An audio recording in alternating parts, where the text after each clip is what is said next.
महानायक अर्जुन और महारथी कर्ण में कौन ज़्यादा शक्तिशाली योद्धा था। जय श्री कृष्ण दोस्तों, स्वागत करता हूं आप सभी का मेरे इस नए वीडियो पर। तो चलिए फ्रेंड्स, वक्त न बर्बाद करते हुए वीडियो को आगे बढ़ाते हैं।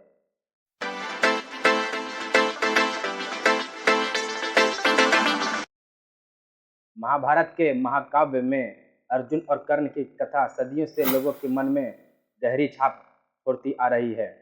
दोनों ही योद्धाओं का जीवन, उनके संघर्ष और उनके गुणों ने इस महाकाव्य को एक अद्वितीय ऊंचाई दी है।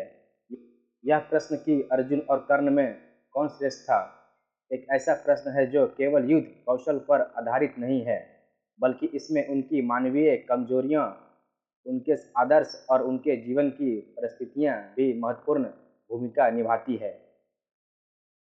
अर्जुन पांडवों में से एक थे और उनके बचपन से ही उनकी पहचान एक कुशल धनुर्धर के रूप में हो गई थी। उन्हें भगवान शिव से पशुपतास्त्र, भगवान अग्नि से गांडीव धनुष और वरुण देवता से अमोघ बाण प्राप्त हुए थे। उनके गुरु द्रोणाचार्य ने उन्हें अद्वितीय धनुर्विद्या सिखाई थी। अर्जुन का धैर्य, उनकी समर्पण भावना और उनकी अनुशासन प्रियता उन्हें एक उत्कृष्ट योद्धा बनाती थी। एक प्रसिद्ध घटना में अर्जुन ने गुरु द्रोणाचार्य के समक्ष अपने ध्यान और एकाग्रता का प्रदर्शन किया। जब उन्होंने चिड़िया की आंख पर सटीक निशाना लगाया था, यह एक ऐसी घटना थी जिसने उन्हें अपने गुरु का सर्वश्रेष्ठ शिष्य सिद्ध किया। महाभारत के युद्ध के दौरान अर्जुन ने अनेक महान योद्धाओं का सामना किया। उन्होंने भीष्म पितामह, द्रोणाचार्य और कर्ण जैसे महान योद्धाओं के साथ युद्ध किया और अंततः विजय प्राप्त की। अर्जुन का सबसे बड़ा समर्थन था उनके सारथी श्री कृष्ण, जिन्होंने न केवल उन्हें युद्ध में रणनीतिक सलाह दी, बल्कि उन्हें गीता के उपदेश देकर मानसिक और आत्मिक शक्ति भी प्रदान की। अर्जुन ने हमेशा धर्म और न्याय का पालन किया और यह उनकी सबसे बड़ी विशेषता थी। दूसरी ओर कर्ण का जीवन भी उतना ही प्रेरणादायक है।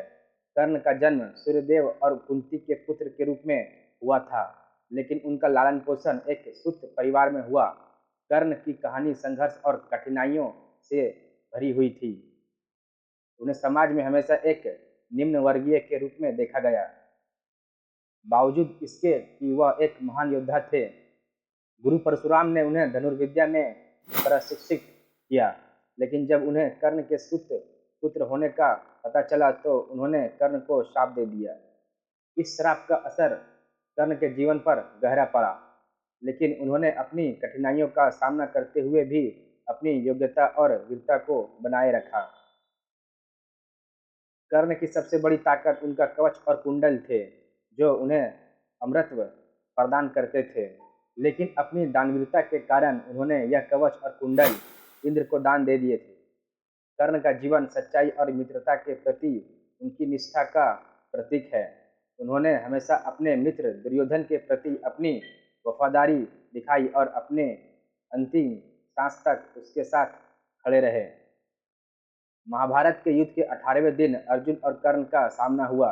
यह युद्ध इतिहास में एक निर्णायक मोड़ था। कर्ण का रथ का पहिया धरती में फंस गया और उन्होंने अर्जुन से युद्ध विराम की विनती की। श्री कृष्ण ने अर्जुन को याद दिलाया कि यह युद्ध धर्म और न्याय के लिए है, और उन्होंने अर्जुन को कर्ण पर प्रहार करने का आदेश दिया। अर्जुन ने अपने गुरु द्रोणाचार्य से प्राप्त अंजलिका अस्त्र का प्रयोग किया और कर्ण को पराजित किया। कर्ण और अर्जुन दोनों ही अपने अपने स्थान पर अद्वितीय थे। अर्जुन ने जहां धर्म, निष्ठा और अपनी गुरु विद्या का पालन किया, वहीं कर्ण ने अपने जीवन की कठिनाइयों का सामना करते हुए अपनी निष्ठा और आदर्शों को बनाए रखा। अर्जुन ने हमेशा धर्म और न्याय का पक्ष लिया, जबकि कर्ण ने जीवन की विषमताओं के बावजूद अपनी दानवीरता और मित्रता को सबसे ऊपर रखा। अर्जुन और कर्ण की महानता को केवल उनकी युद्ध कौशल से नहीं मापा जा सकता। उनकी महानता उनके चरित्र, उनके आदर्शों और उनके जीवन के संघर्षों में निहित है। अर्जुन ने जहां धर्म, निष्ठा और न्याय के सिद्धांतों का पालन किया, वहीं कर्ण ने अपनी दानवीरता, मित्रता और जीवन की कठिनाइयों का सामना करते हुए अपनी महानता को सिद्ध किया। महाभारत की कथा हमें यह सिखाती है कि जीवन में केवल जीत या हार ही महत्वपूर्ण नहीं है, बल्कि हमारे कर्म, आदर्श और निष्ठा भी उतना ही महत्वपूर्ण होते हैं। अर्जुन और कर्ण की कहानियां हमें यह सिखाती है कि व्यक्ति की सच्ची महानता उसके कर्मों और आदर्शों में निहित होती है। इसलिए यह निर्णय करना कि कौन श्रेष्ठ है या व्यक्तिगत दृष्टिकोण पर निर्भर करता है। महाभारत की यह महान गाथा हमें यह सिखाती है कि जीवन में संघर्ष और कठिनाइयाँ आ सकती है, लेकिन सच्ची महानता हमारे कर्मों, आदर्शों और निष्ठा में निहित होती है। तो चलिए फ्रेंड्स, वीडियो का आज हम यही खत्म करते हैं। आई होप ये वीडियो आपको पसंद आई होगी। अगर पसंद आई होगी तो लाइक, शेयर और चैनल को सब्सक्राइब कर दीजिएगा। जय श्री कृष्ण।